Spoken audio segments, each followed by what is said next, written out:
to the IBBC Yen speaker series. This is number 3. Now, we'll do a quick recap on our first 2. The first one was with Ali Safar from the International Energy Agency, who is the MENA program manager, who spoke to us a lot about the challenges and opportunities within the energy space in Iraq. The second session was closer to home with Phil Jumma, the founder of Jumma Kitchen in Borough Market, talking to us about his journey to establishing his Iraqi cuisine pop-up in London and becoming one of the biggest names in Iraqi cuisine. And today we're joined by Basima Abdulrahman, who is joining us from Erbil, Iraq, and is the CEO and founder of Kesk. And we'll give Layla and Basima an opportunity to introduce each other. And before we do this, we'll have a very quick recap of some of the Yen activities that have taken place since our last call. And there's been a lot of good stuff happening. So we wanted to give you guys an overview of what's been going on. The main thing is, given everything that's going on in the world, it's been a relatively challenging few months, to say the least, economically, and with everything that's going on with COVID and the resurgence of cases across Europe. But we found that many members are reaching out to help us facilitate introductions to other members around the world. This is particularly true for some of our younger members who we've been supporting in getting access to some of their first roles and internships and so on and so forth. So if, I think going back to the point of one of our core principles is to support each other. If you have got any opportunities within your businesses or any opportunities for internships or for younger members of our network, please do get in touch, let us know. Or if you are in fact looking for opportunities yourself, also please do get in touch and we'll do all that we can to support. And I'll also now hand over to Layla, who'll talk a little bit about some of the other initiatives that have been taking place around mentoring and around the CSR panel. Yes, thanks, Sami. Hi, everyone. Good afternoon. One of the interesting panels that we participated in was a CSR panel, so looking at corporate social responsibility in Iraq, and this was hosted by IBBC, but we were very fortunate to have Baroness Nicholson speaking about some of the initiatives that Amara Foundation has been doing to support needs in Iraq. And we were also fortunate to have representatives from SK Energy, BP and MasterCard. So it was a really great discussion on some of the initiatives, some of the challenges as well, but a lot of the great work that's been going on there. So if you weren't able to attend, I'd very much encourage you to get onto the IBBC website and take a look at the session, which was recorded. And I was very pleased to participate as well and kind of give the Yen view of it all. So, lots more of those interesting and exciting initiatives to come. As Sami mentioned, one of the initiatives that we are looking at, and it goes to one of our core principles about giving back to Iraq, is we're trying to launch a mentoring program. So you'll see a bit more kind of notice about this through the network on LinkedIn and also through email. But just to kind of give everyone a heads up, we are going to be looking for volunteers to be mentors. We'll probably set up a session introducing potential mentors and mentees. So it's one to look out for, and I really encourage you that if you're interested to get involved, because it's just a really great way to connect with people in Iraq or maybe studying in the UK, and a way to just kind of really build relations and understanding. So kind of back to the main point of this webinar, we're really excited and very pleased to have Basima with us today. She comes with over 10 years of diverse civil engineering experience, very much focused on sustainable development. She has deep expertise in green building assessment tools and amplified strategies that lead to enhanced building performance. And she's got a wonderful vision of really trying to make Iraqi cities more green and more sustainable. and she is the founder of and CEO of KESK, which I now understand in Kurdish means green. And it's the first local initiative that's been established to introduce green design concepts and construction in Iraq.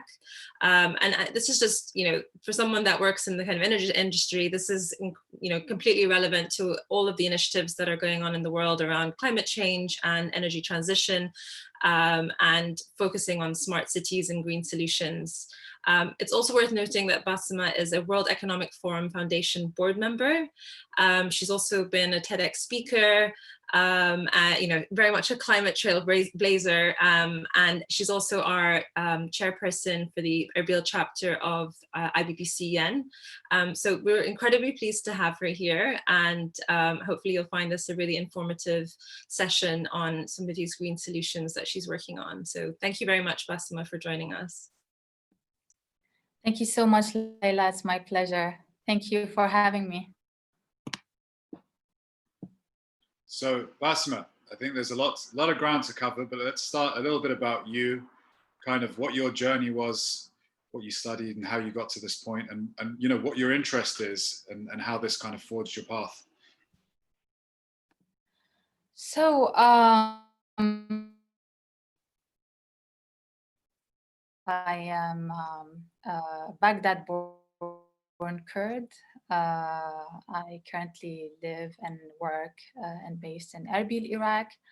I studied civil engineering, started my studies in the University of Technology in Baghdad and finished it in the Hook University in the Hook.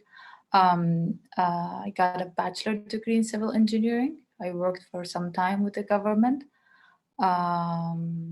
And then I moved to the States to do my master's in structural engineering.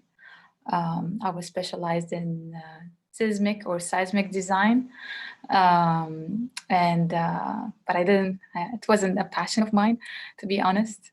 Then while I was there doing my master's as a Fulbright scholar, I have been introduced to the concept of green building. Then I thought to myself, well, that is something I'm interested in. I like the idea of, I am passionate about environment protection. Health is like my top one value in life. So it made a lot of sense for me to use my expertise, my background in engineering and building into making buildings more sustainable and more efficient. Excellent. And could you tell us a little bit more about your company then, and how that was founded and where you are now and where you're planning to go with it? Well, to be honest, I finished my master's in the specialty I was studying because I didn't know what to do then. And then when I was introduced to the green building concept, I came back home after graduating, thinking to myself, I can practice this under someone else's umbrella. I did not have, let's say, the courage and the confidence at the beginning to do it myself, but I really wanted to do it. And I wanted to do it in Iraq. I mean, we all know that sustainable building, green building is becoming a trend, even here in the Middle East. But I wanted to do it here because, with all what was happening in Iraq, starting from 2014, with ISIS coming in and occupying large parts of Iraq,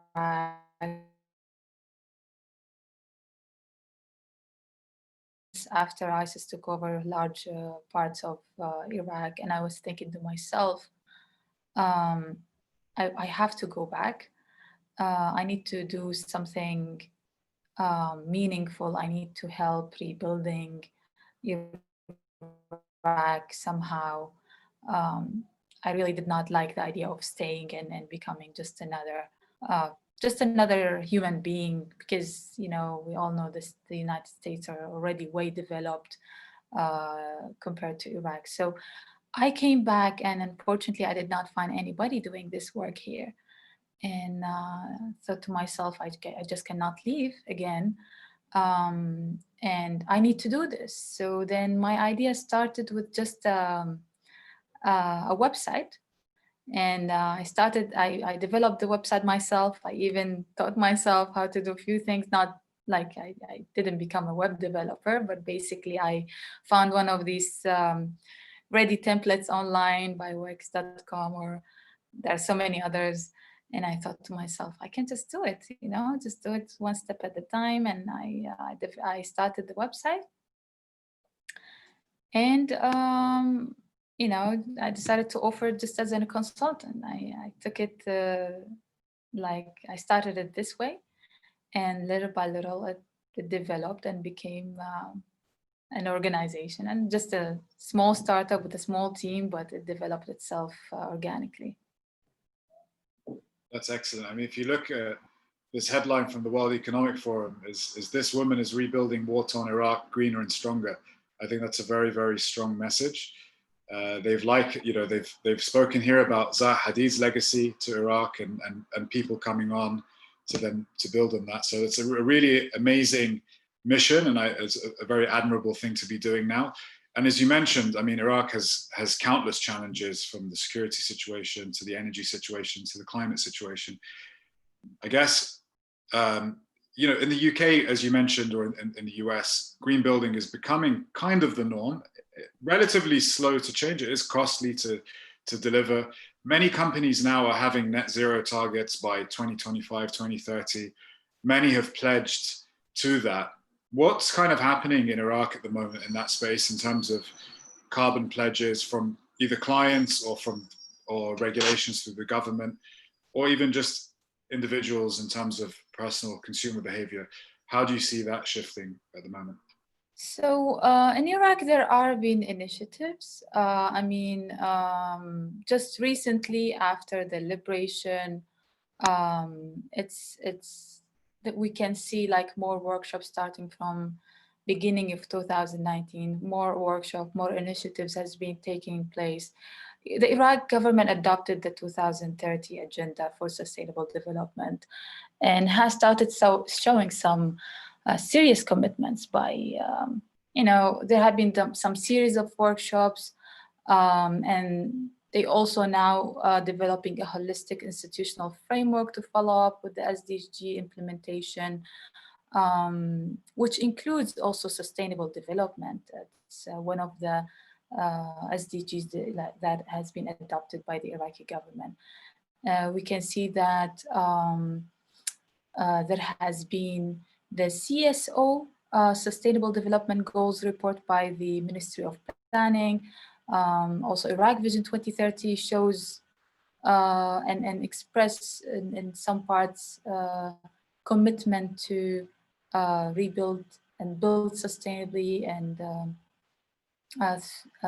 adopt some sustainable building standards, considering renewable energy solutions and etc.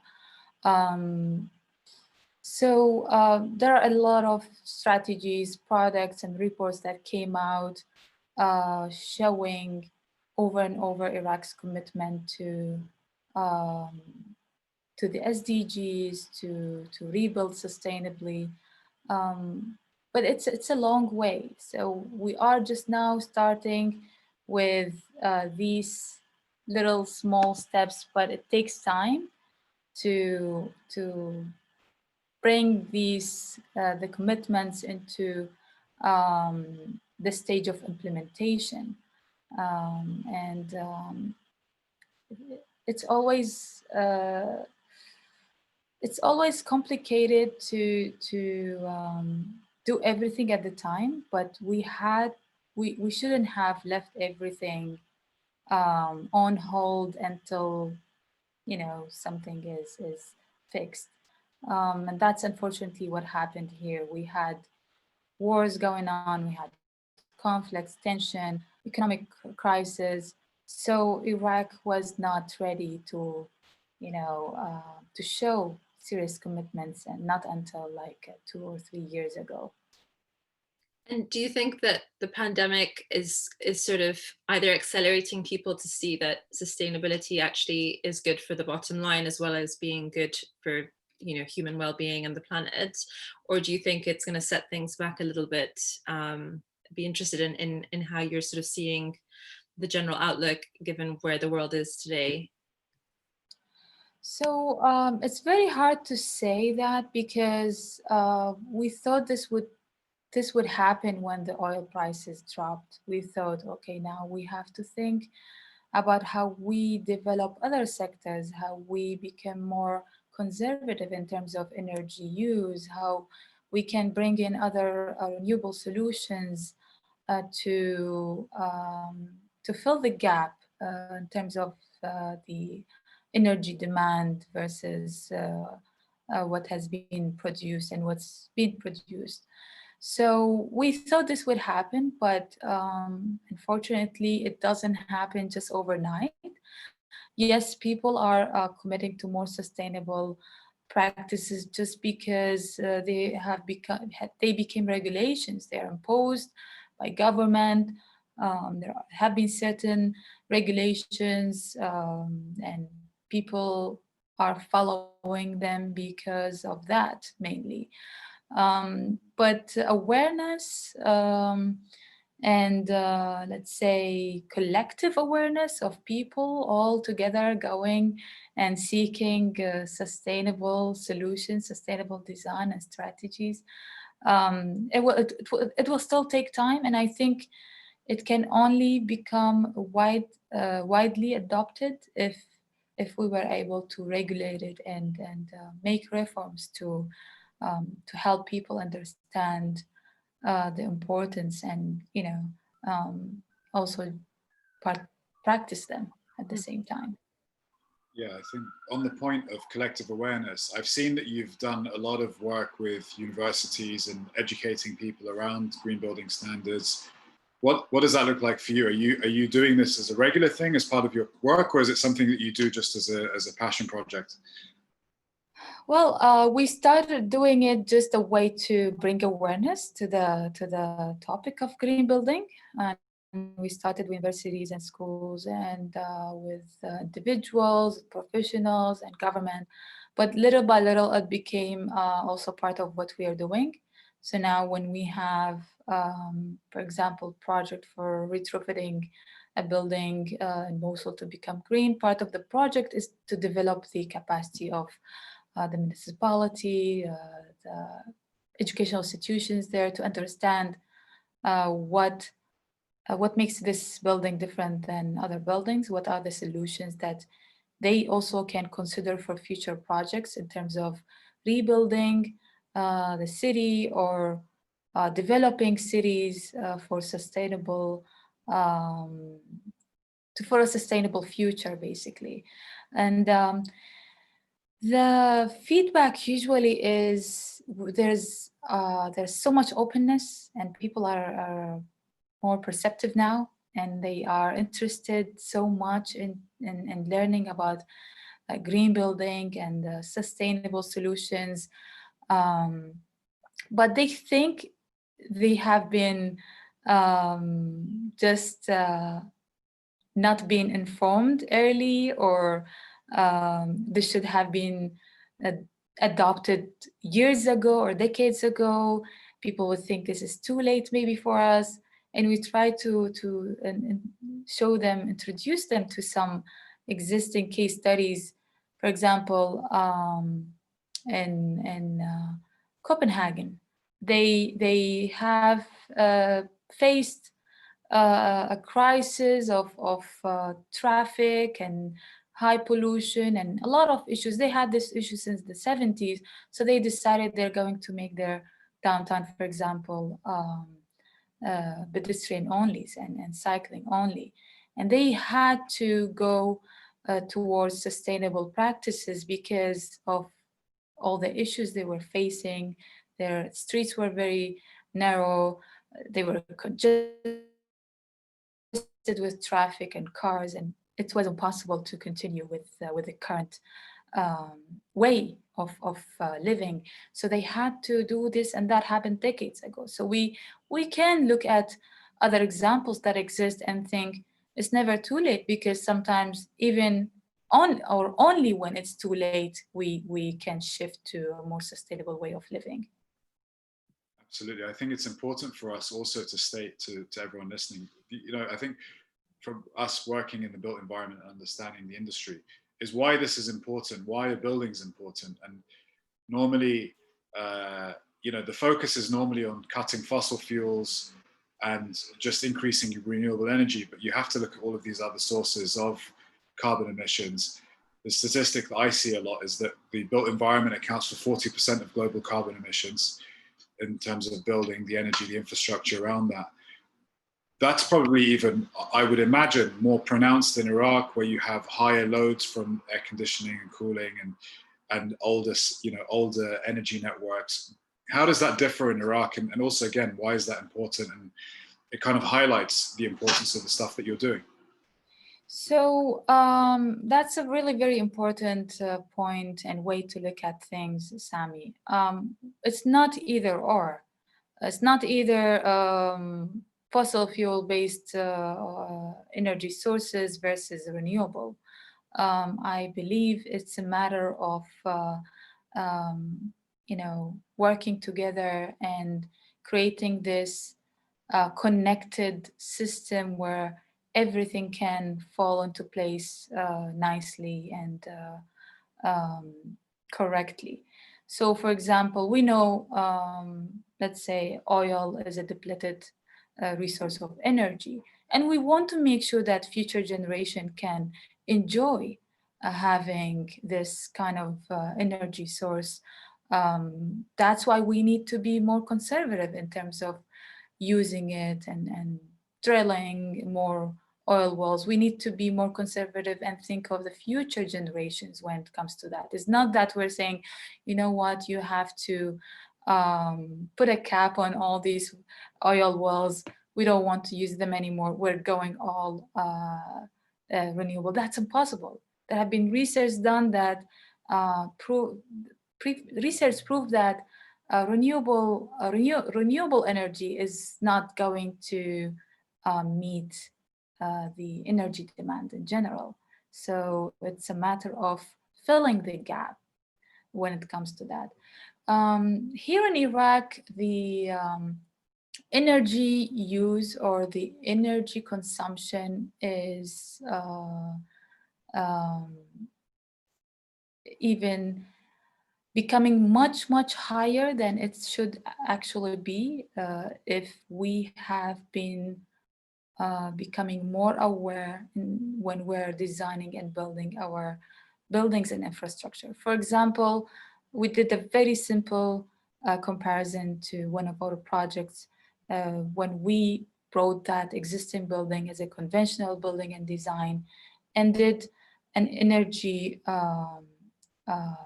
modeling for how this building is going to behave in terms of energy consumption and use versus the green or sustainable design that with only considering insulation. We did not go with like LED lights and solar energy systems, and we just put proper insulation and we run 2 different energy analysis models, and we were able to achieve 80% energy saving just by considering insulation. Just considering proper insulation, you're going to be to save 80% of your energy use. Our buildings are basically designed and constructed in a way that just like you're leaving your door open 24/7, how would you how can you ensure that your AC is cooling or heating your indoors properly when you are leaving your door open all the time? So that's a very simple way we try to deliver it. So we're thinking with only just adopting this one single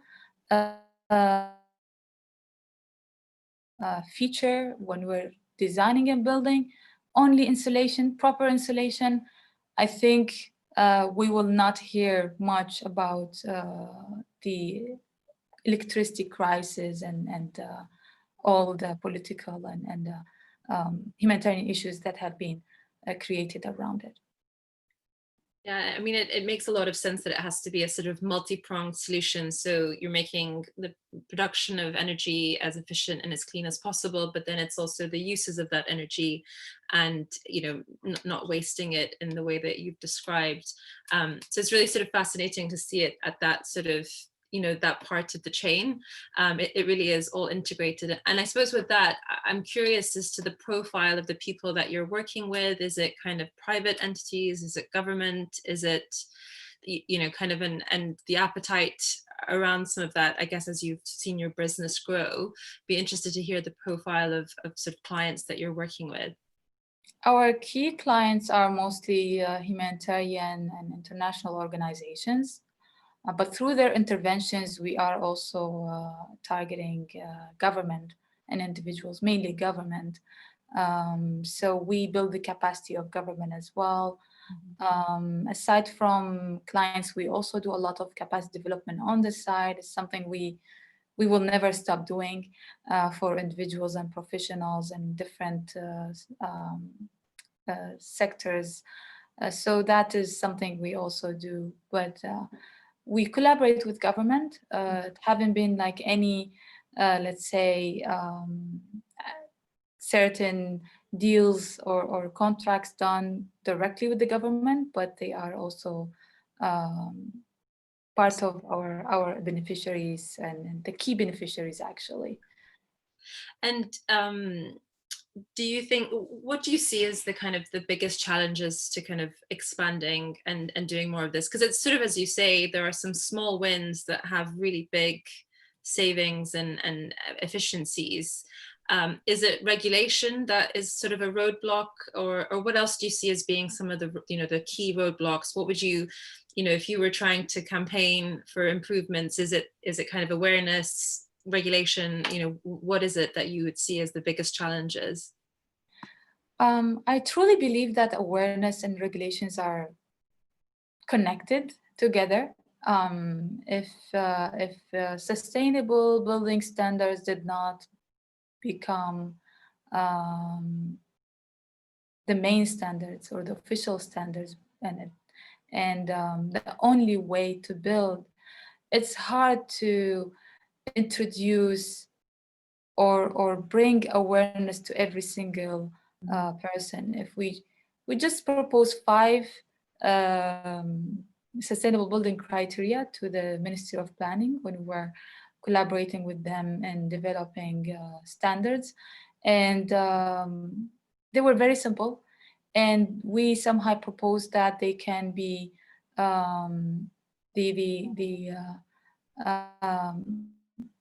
you cannot simply just give a license to somebody to build a structure if they don't show in their design and their plan is that they are adopting these very basic sustainable building standards, which is like proper insulation or like a very basic kind of insulation, ensure that you have the right kind of metering in your house.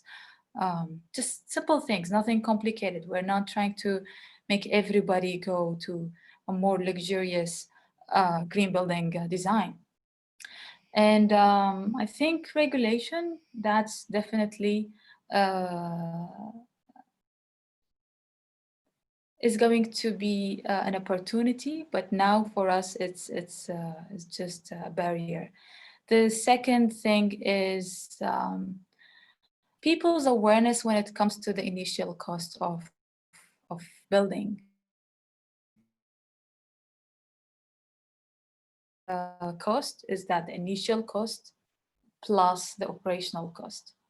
The way everybody else look at it is the initial cost only. So that is something we try to change. We try to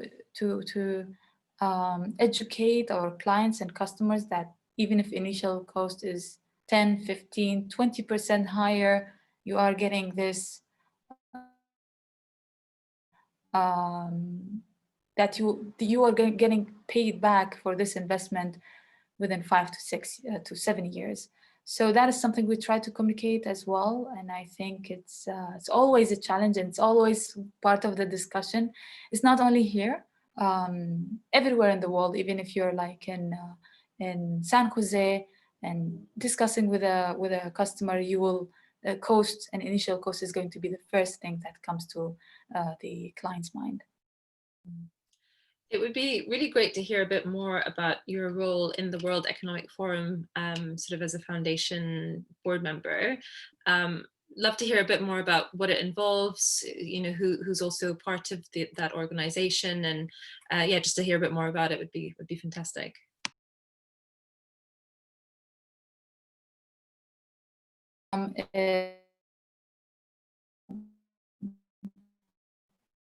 Public together on one table, solutions, and create, address challenges that we are facing. Every year there are new challenges, main topics that are rising.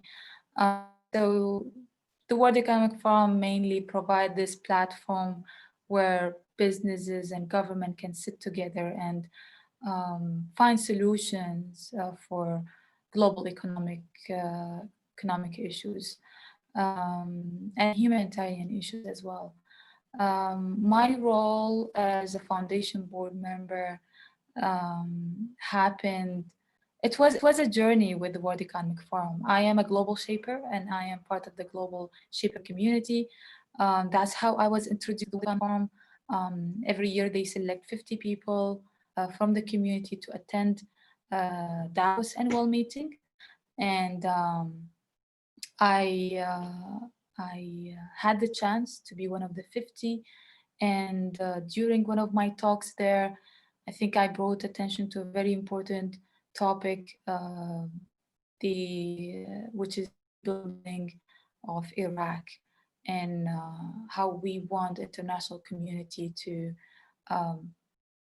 put money, but around rebuilding sustainably. When you donate, you have to also think that the donation is going to this country to rebuild it correctly and rebuild it nicely and beautifully.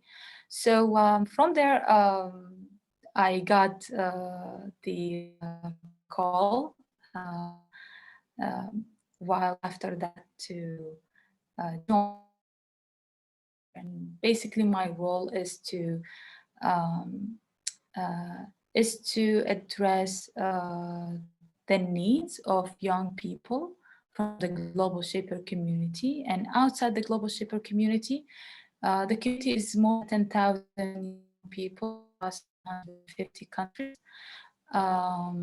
So we try somehow to present the Global Shapers on the foundation board, because there have been only 2 young people from the Global Shaper committee on the board, and they increased them to 3, and I was one of those 3 young people. So that's, let's say in a nutshell, how I got involved with the WEF and what I do on the foundation board.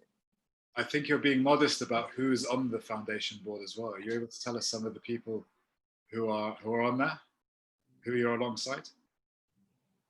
Well, as the chairman, Professor Schwab, Klaus Schwab, and Jack Ma, he's the CEO of Alibaba. Amongst other people, I can't remember everybody's name, but I believe we have a bunch of amazing people sitting on the board. I hope I have their names ready somewhere, but I can share them with you. Thank you. Well, as we said we'll take a time check at 22, and I think, you know, obviously this is extremely interesting, extremely important, and it was great to hear your amazing work. And, you know, as a network, we would like to support you in any capacity that we can. And also now I'd like to give an opportunity to open up for some questions from the audience as well. I'm sure there's quite a few. I think there's an opportunity for you to raise your hand, and then we'll be able to unmute your line. So if anyone has any questions for Basima, please do let us know.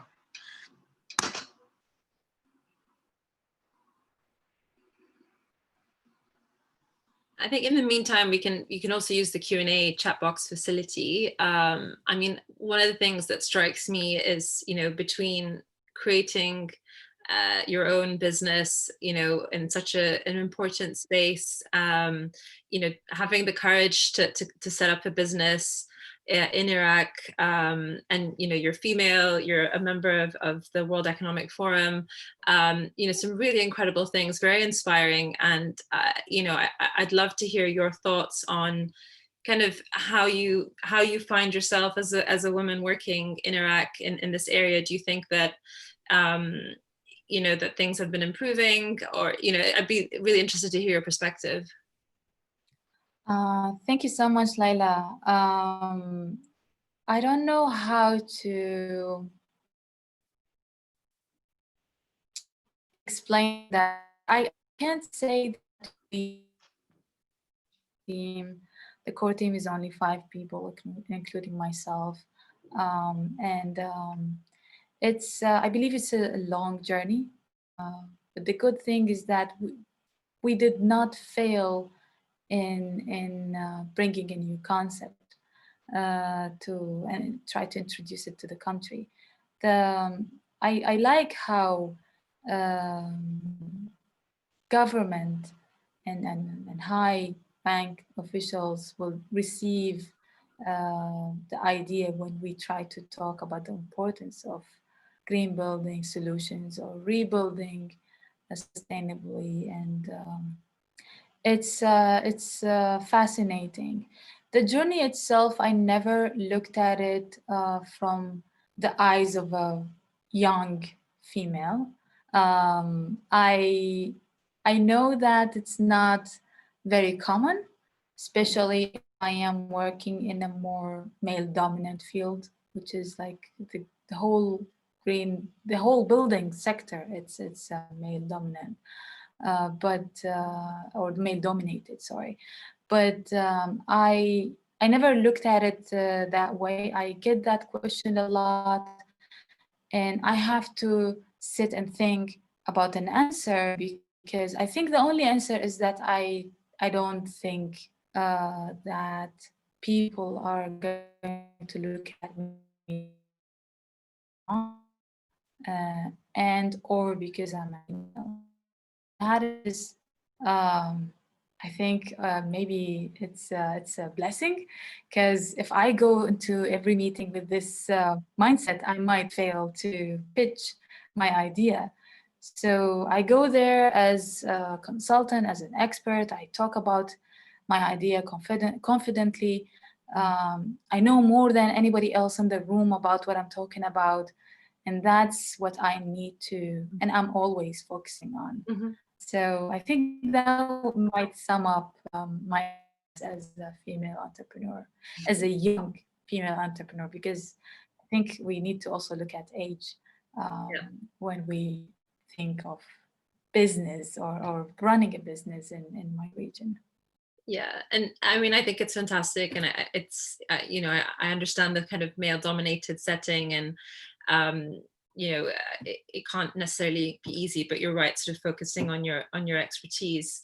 I guess I'm curious as to how you see other people, sort of, maybe other people in our network who are, just starting out, and just any kind of words of wisdom that you may have for them, to encourage to have the courage like you've had to just, to believe in what you're doing and your expertise, particularly in Iraq, because I do think, whilst I've also worked with some fantastic women in my field, they tend to be fewer than kind of men. And so it is a bit of a challenge. So just interested in your sort of any words of wisdom. Well, I would say don't wait until you believe you're ready and I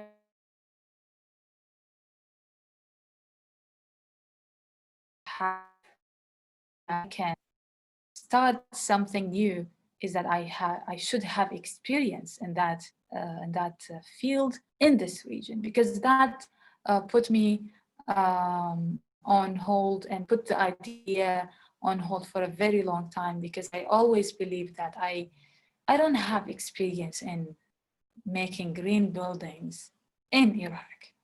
So that kept me skeptical about, going forward with the idea and go ahead with it.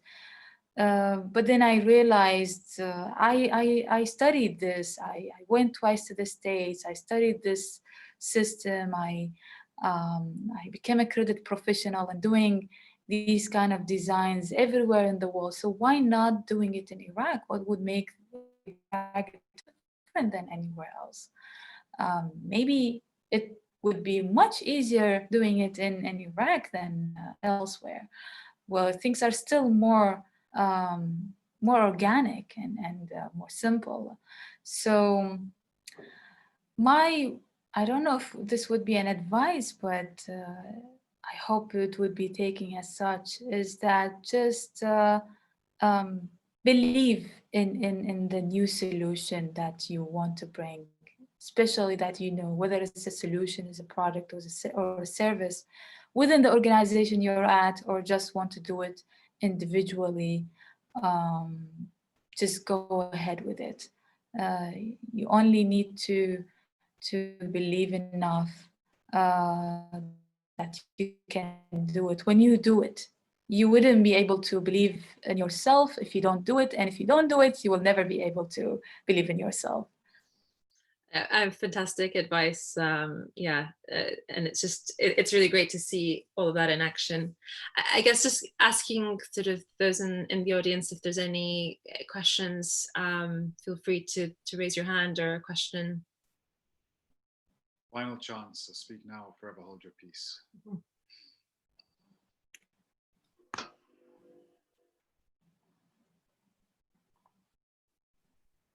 I'm taking it they're stunned in silence. That was absolutely amazing. Thank you, Basima. We have a question. That would be a thing.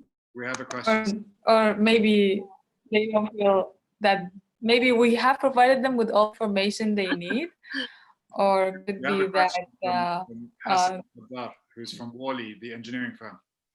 Hi, Basima. I'm a civil engineer by background as well, and having recently been to Iraq in the past last year, I saw a lot of sort of things which would in the UK would be against building regulations, and I may have missed what you mentioned before regarding building regulations. But my question is, do you see that side of things improving in Iraq? I mean, when I went, I saw a lot of old houses being sort of split up and wedged together, new 3-4 houses being made from that one house. So surely that's sort of against building regulations. And is there some sort of drive within the Iraqi government to fix this? Obviously, it doesn't look as a safe practice, and I'm hoping that maybe that there will be some sort of good practice being put into the system. Thank you so much, Hassan. I know exactly what you're talking about. It's happening in a larger scale, unfortunately, and I would say the only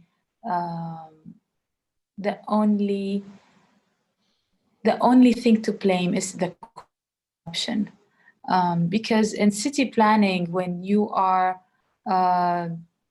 planning a neighborhood or an area, is that you mainly think around you're going to provide amount of services in terms of electricity, water, any kind of services on certain number of housings in that area.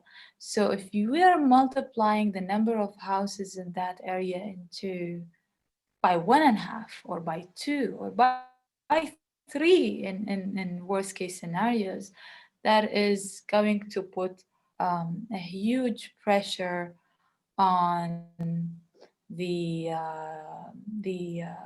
public services provided to that specific neighborhood. And definitely it will create huge gap in production, and it creates social injustice and a lot of economical and issues.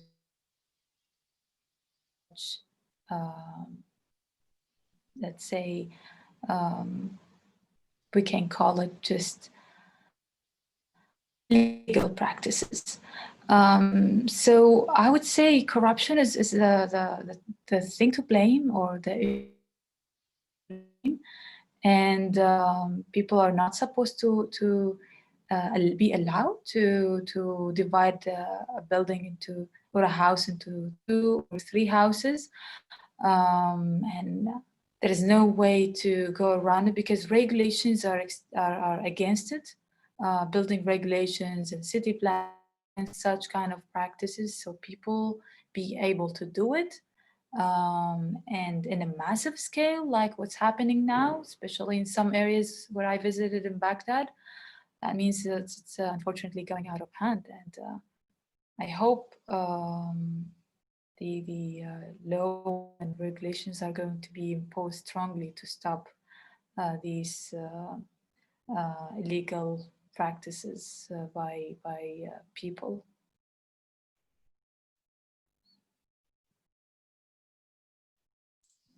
Thank you, Basima. Much appreciated.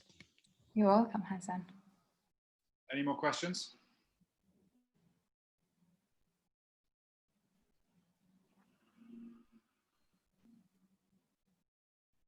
Okay, I think on that note, we'll wrap up with a very big thank you to Basima for giving us her time today. Really amazing stuff. And as I said, we would love to support you in any capacity that we can. And also a big thank you to everyone who dialed in. And we hope that we'll be following up with another session next month. So we'll announce a speaker very soon. So thank you all very much. And we look forward to speaking again. Thank you. Thanks, Rami, Leila. Thank you. Thank you. Thank you. Thanks everybody for attending. Thank you. My pleasure.